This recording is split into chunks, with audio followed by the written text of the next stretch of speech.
Onde estão os Elias de Deus?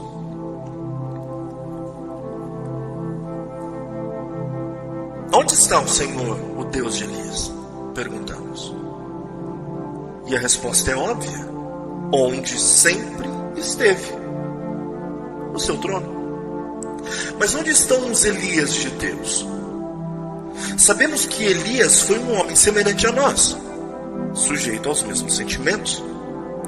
Mas infelizmente não somos homens com orações semelhantes a dele. Um homem que ora para Deus é poderoso. Mas hoje o Senhor está passando de largo pelos homens. Não porque sejam imprestáveis, mas porque são por demais autossuficientes. Irmãos, nossa capacidade nos deixa incapacitados. E nossos talentos constituem um tropeço para nós. Elias saiu da obscuridade e entrou no palco do Velho Testamento já homem feito. A rainha Jezabel, aquela filha do inferno, havia removido os sacerdotes de Deus e posto no lugar deles altares para falsos profetas, ou falsos deuses.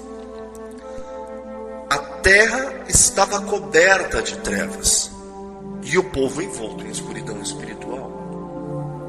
E o pecado campeava. A nação se mostrava cada dia mais impura com a proliferação de templos pagãos e ritos idólatras. A toda hora subia ao céu a fumaça de milhares de altares ímpios. E tudo isso acontecia no meio de um povo que se dizia descendência de Abraão. De uma gente cujos ancestrais haviam clamado a Deus nas horas de aflição. E dessa forma foi liberto de suas tribulações. Como estava distante o Deus da glória. O sal perdera o seu sabor. O ouro perdera o polimento. E em meio a toda essa imensa apostasia, Deus levanta um homem. Não uma comissão, não uma nova denominação, nem um anjo, mas um homem, com sentimentos semelhantes aos nossos. Deus procurou entre eles um homem não para pregar, mas para se colocar na brecha. E como Abraão fizera antes, agora Elias estava na presença do Senhor. O resultado foi que, tempos depois, o Espírito Santo pôde escrever a história dele com apenas 2 palavras. E orou. Isso é tudo que uma pessoa pode fazer para Deus e para a humanidade. Se a igreja hoje contasse com tantos intercessores quantos são seus conselheiros, teríamos um avivamento dentro de um ano. Os homens que oram assim são os grandes benfeitores da humanidade. Elias foi um deles. Ele ouviu uma voz, teve uma visão, experimentou o poder espiritual, avaliou o inimigo e, tendo Deus como parceiro, conquistou a vitória.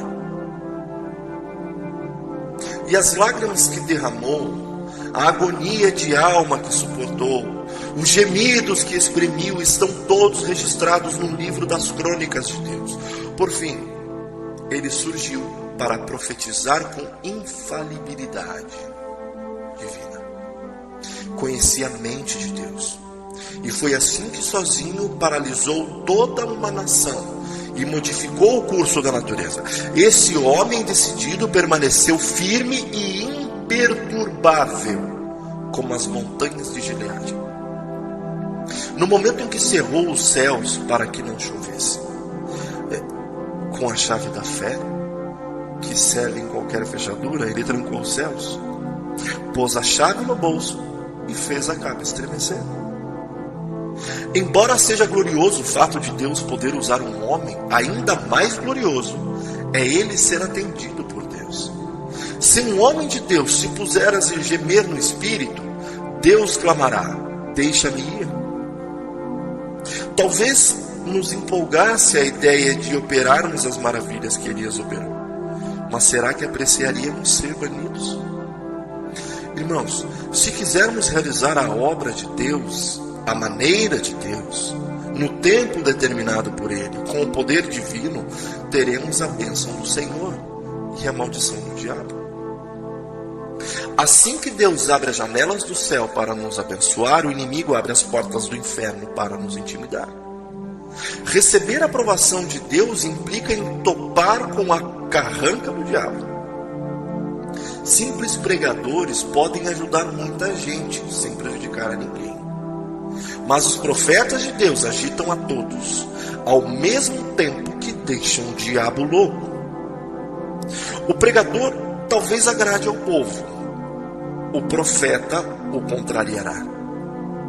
O homem que se mostra descompromissado, inspirado e cheio de Deus está sujeito a ser taxado de impatriota, por censurar os pecados de sua nação, ou de descaridoso, porque sua língua é como uma espada de dois gumes, ou de desequilibrado, porque o peso da opinião da maioria dos pregadores é contrária dele.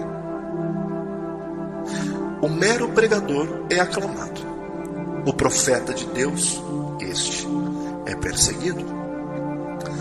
Ai, irmãos pregadores, nós apreciamos imensamente os grandes santos de Deus do passado, os nossos missionários, mártires, reformadores como Lutero, João, Hus, Wesley, etc.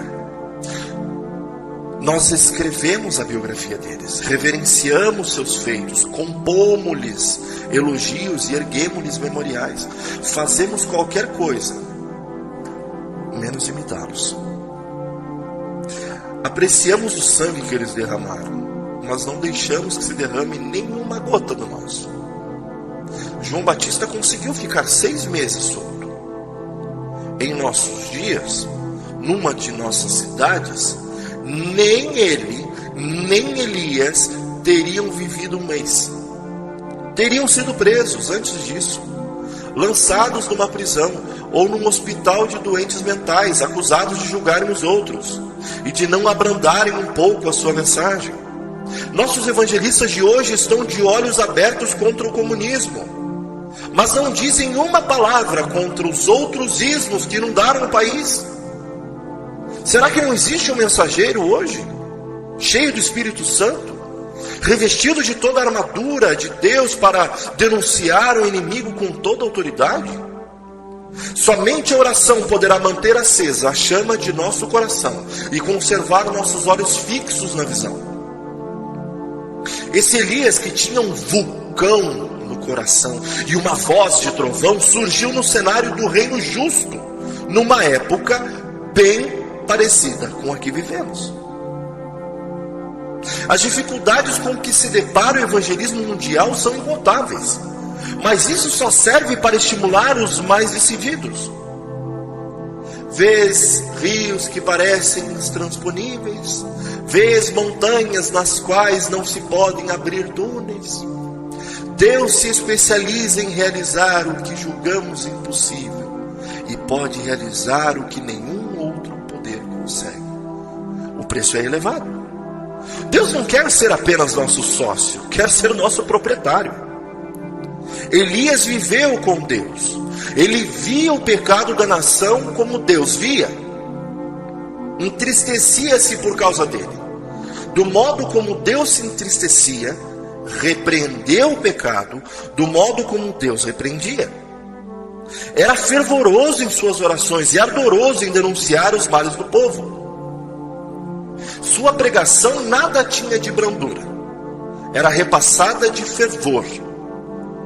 E suas palavras abrasavam o coração das pessoas como um metal incandescente lhes queimar a pele. Mas o Senhor firma os passos do homem bom, e no seu caminho se compraz. Isso está escrito em Salmo 37, 23. E então Deus orientou Elias. Primeiro disse-lhe: esconde-te. Depois, vai e apresenta-te. Seria errado escondermos quando deveríamos estar repreendendo reis em nome do Senhor. Assim como seria errado pregar quando o Espírito nos conclama a esperar no Senhor. precisamos aprender a mesma lição de Davi. Somente em Deus, a minha alma, espera silenciosa. Salmo 62:5. Qual de nós teria coragem de pedir a Deus para remover todas as suas muletas? Os caminhos de Deus não são os nossos caminhos. Os caminhos dele são inescrutáveis, mas ele os revela a nós pelo seu Espírito. O Senhor mandou que Elias fosse para Querite e depois para Sarepta, para que se hospedasse num hotel de luxo? Foi isso? Não. Ele ordenou a esse profeta de Deus, a esse pregoeiro da justiça, que ficasse no lar de uma viúva pobre. E depois no Monte Carmelo, Elias fez uma oração, que é uma obra-prima de concisão. Responde-me, Senhor, responde-me, para que este povo saiba que tu, Senhor, és Deus, e que a ti fizeste retroceder o coração deles. O escritor Bounds está com razão quando afirma que só pode fazer uma oração curta e poderosa em público quem mantém uma oração longa e poderosa comunhão em secreto.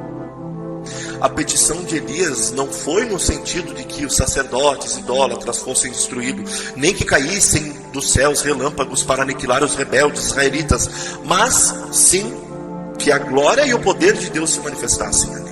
Parece que nós estamos querendo ajudar a Deus a resolver seus problemas. Foi o que fez Abraão, e até hoje a terra é amaldiçoada por essa loucura dele, com a presença de Ismael. Elias não fez o mesmo. Ele procurou dificultar as coisas ao máximo para Deus. Queria fogo do céu, mas ensopou o holocausto de água. Deus gosta de ver uma oração assim, com tal audácia. Pede-me e eu te darei as nações por herança, e as extremidades da terra por tua possessão. Salmos 2:8. Ó, meus irmãos pastores, nossas orações em grande parte não passam de conselhos que estamos tentando dar a Deus. Elas são caracterizadas pelo egoísmo, pois nossas petições são em nosso favor ou de nossas denominações. Que Deus corrija isso em nós. Nossa meta deve ser apenas Deus. É a sua honra que está sendo conspurcada. É o seu bendito filho que está sendo ignorado. Suas leis que estão sendo transgredidas, seu nome profanado, seu livro esquecido, e a sua casa está se tornando um círculo social. O momento em que Deus precisa exercitar mais paciência com seus filhos é quando esses estão orando. Ficamos dizendo para ele o que deve fazer ou como fará. Além disso, julgamos outros e fazemos apreciações deles. Fazemos tudo menos a verdadeira oração. E não é na escola bíblica que iremos aprender essa arte. Qual é a escola bíblica que tem em seu currículo uma disciplina chamada oração? A lição mais importante que se pode aprender é a da oração que a Bíblia ensina. Mas quem dá essas aulas? Sejamos honestos e reconheçamos que muitos dos nossos professores e diretores de escola bíblica não oram, não choram, não conhecem as dores do parto. Será que podem ensinar o que não sabem? Aquele que conseguisse levar os crentes a orar seria quem, abaixo de Deus, produziria o maior avivamento que o mundo inteiro já viu. Em Deus não há falhas. Ele é poderoso para fazer conforme o seu poder que opera em nós. O problema de Deus hoje não é o comunismo, nem a igreja romana, nem o liberalismo, nem o modernismo, não. O grande problema dele é o fundamento.